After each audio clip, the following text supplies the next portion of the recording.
to the Lair of Knowledge.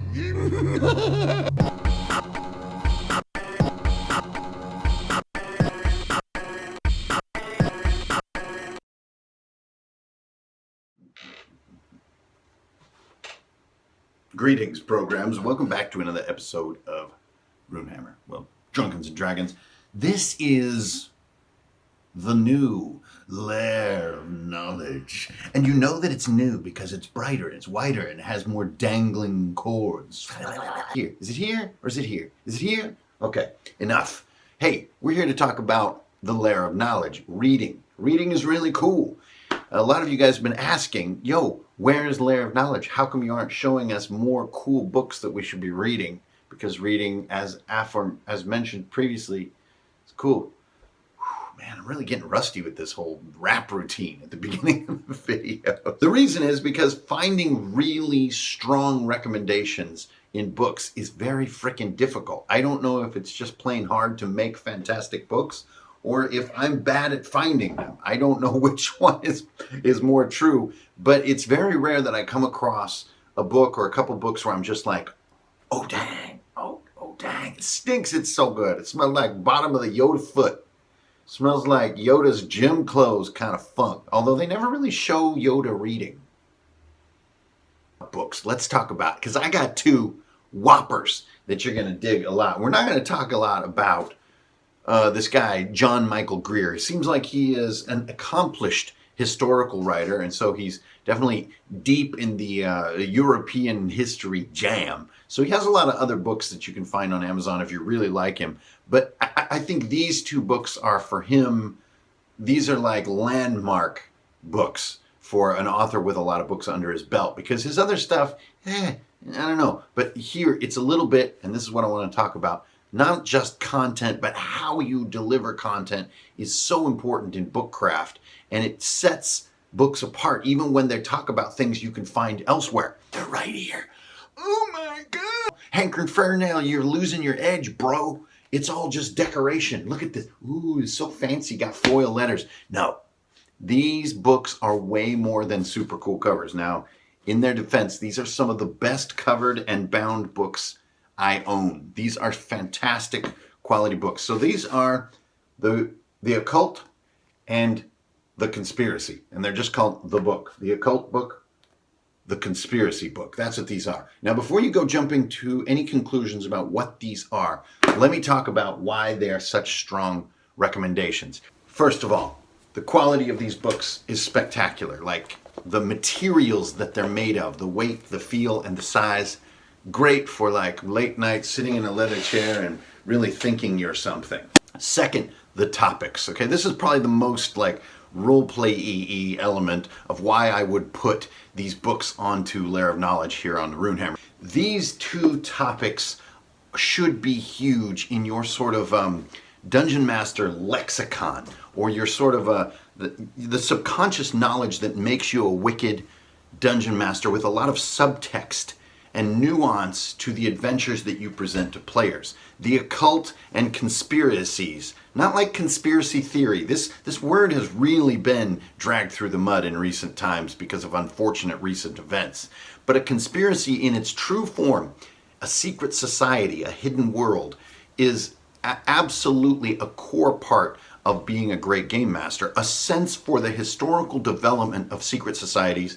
And just to be clear, this is in the Western sense. So this does not cover like, you know, the sort of the jade lotus kind of, you know, crazy. Because I know that in Eastern cultures, there is a huge tradition and a vastly complex subject about secret societies and sort of hidden stories and a secret world involving membership and almost a sort of cult-like membership qualifications, rituals, and sort of, behind closed doors activities and agendas, right? So we have the conspiracy stuff over there and we have the occult stuff over there. The occult is a little more easy for just about anyone to see the link between knowing the history of the occult and running D&D, running any kind of fantasy or even cyberpunk type games if you have a historical command of the occult, and I'm not talking about the sort of maybe the cheesy or cartoony evocations that might pop in your mind when you hear the word occult. You might think about, like zombies, or you might think about, witches with pentagrams and woo, they're raising the dead, and it's, there's like teenagers in a basement like cutting themselves to, evoke Beelzebub so that they can get superpowers. That's honestly is sort of part of the mindset of the occult, but that is not the historical context and like known documented facts of the occult. And that's what these books are about. They're not about the cartoony components of these two subjects. They are in-depth chronological descriptions of these topics. To be a brilliant game master, you need a command of the occult, how it began. What does it really mean? The occult really is, its origin is in sort of the concept of being hidden. It is that simple. It is not necessarily about the supernatural, but over time, what happened to the word occult and all that it implies is it became associated with the supernatural and with sort of strange things. That was not an accident. That was, well, I don't want to spoil it for you. That's the fun of the story. That's how hidden societies that created somewhat controversial or maybe underground or counter-establishment or counter-metaphysical movements of thought began to be considered as evil because they were counter-marketed. Not because, hey, let's go make an evil society and invoke Beelzebub so we can get superpowers. No. They were legitimate ways of thinking that were branded and that were brought into this sort of negative light that we now associate with the word occult by those who would be undermined by them. And this sort of twist on the true history of the occult, as well as conspiracies, not conspiracy theory, not false things that get around to explain things you're uncomfortable about. That is such a bad use of the word conspiracy. Conspiracy is a far more useful and historical word concerning secret societies and hidden worlds. A conspiracy theory is basically just mind garbage. But this book tracks the actual growth of the concept of a secret society in the Western sense.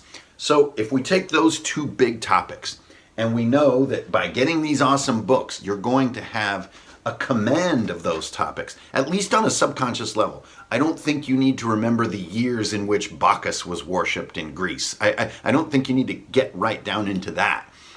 But if you at least have an intuitive command of how these events unfolded in human history, which honestly I think I did before, but when I was reading through these, I felt brand new to both subjects because the writing is so clear, and this is a pretty decent segue to the next thing I wanted to talk about.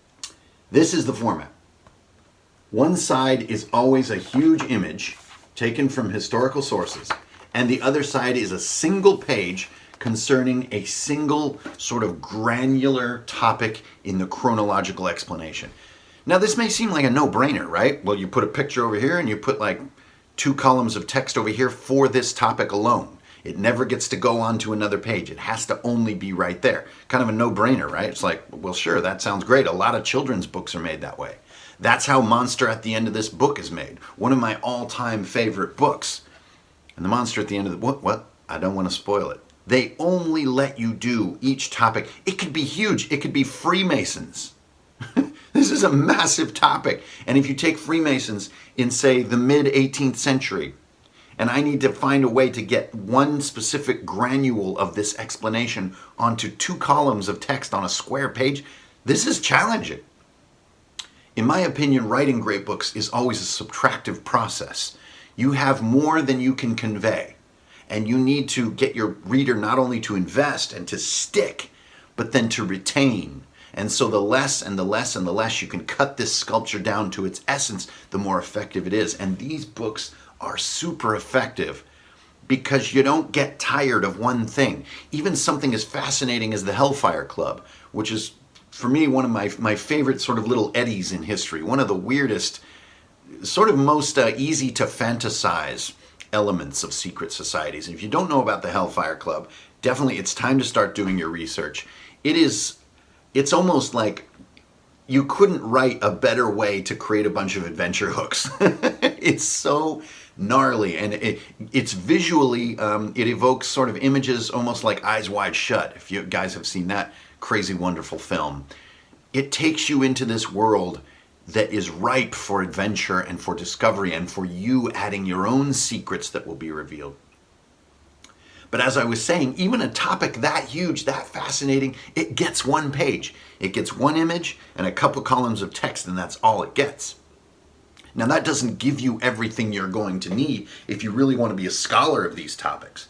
But what it gives you is something memorable, something tight enough that you retain not only each little piece, but the sequence. And that sequence, to me, is what's so key to upping your game master game. Intuitive comprehension of what the occult and sort of conspiracies and secret societies really are about, have been about in a historical sense. No BS, no cartoon land. What has actually transpired? Cooked down by a brain who seems to have a really masterful command of the material. So the books are really well made. The formatting is like a pedagogical dream. And the content of it is really salient to being a cool game master. And so for me, finally, after, how long has it been? Like maybe a year and a half since the Lair of Knowledge has, been on my channel. I finally have two books that I strongly recommend you have as part of your game master's library. These are killer. They're great too because they don't get into this sort of fanboy type mindset. Like, man, do I think the occult is cool? I mean, I do, but that perspective doesn't make a scholarly sort of rigorous tone come forth. Like being a fanboy of it sort of, in my mind, can lend too much to a subject like the occult or like, secret societies. Thinking there's actual magic happening. Ooh, like there's actual supernatural power changing hands here. That may be the case, but arguing that in a book is never going to succeed. It's just not going to happen. There's no evidence. There's no facts. If there were, we wouldn't have such a cagey view of the supernatural. I like that this author approaches this in an almost skeptical, extremely dry, scholarly fashion, but with such a comprehensive and clear writing style, just slays the game. So if you have the Complete Chronicles of Conan, if you have the Necronomicon, if you have 101 Things I Learned in Architecture School, and some of these other clutch books that I have described on the Lair of Knowledge as being like essential for being a great game master, you need these two books, the Occult book and the Conspiracy book by John Michael Greer. Now, if I was smarter and cooler at the internet, I would know how to do like affiliate links and I could make a fortune when you all go to buy these books. But I'm not like that. I got lizard men to paint back here. I don't have time to make affiliate links. So go get the book. Tell me what you think. You guys, that's it. I'm out, man. These lizard men aren't going to paint themselves. Peace. God, don't you. Get off. Get off of me. Come on. Get off.